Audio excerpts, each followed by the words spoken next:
But what's really interesting is how in our job as firefighters, it's hard to get a good night's sleep. If you're a career firefighter, I can't even remember one night in my last 10 years as being a firefighter where I slept through the night. And that includes nights where we didn't even have calls because I was just conditioned to wake up at a certain time anyway. And I just heard something today, um, listening to Matthew Walker, who you're familiar with, sleep expert and neuroscientist. But I heard the World Health Organization has classified any form of nighttime shift work as a probable carcinogen. That's pretty frightening when you think about that. When you further like dive into his work on that, it makes absolute sense. And in fact, in Europe, they have paid workers' compensation benefits to shift workers who have been diagnosed with cancer. And that was really fascinating to see that.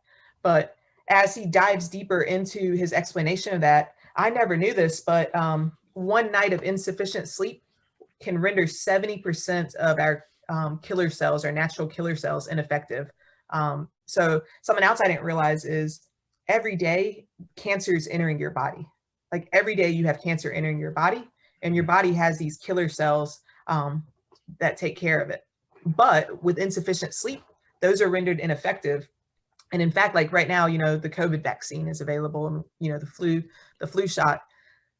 Poor sleep will also render those the immunity from those ineffective as well. Not completely ineffective, but like 50% ineffective. But Dr. Walker explained how poor sleep impacts cancer in two different ways. So first of all, it renders those killer cells ineffective, meaning they're going to have a harder time fighting off cancer and preventing cancer from even starting. But secondly, once cancer has entered the body, once there is some sort of malignant tumor, with insufficient sleep, chronic insufficient sleep, your body goes into fight or flight, or basically chronic inflammation, which I never quite understood this until studying the sleep, what it means when you're in chronic inflammation.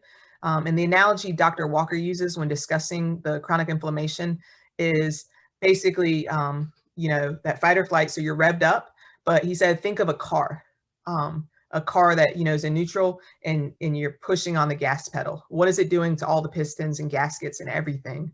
It's damaging them. So when you're in chronic inflammation, your body's revved up and it's damaging all the cells, everything that's beneficial.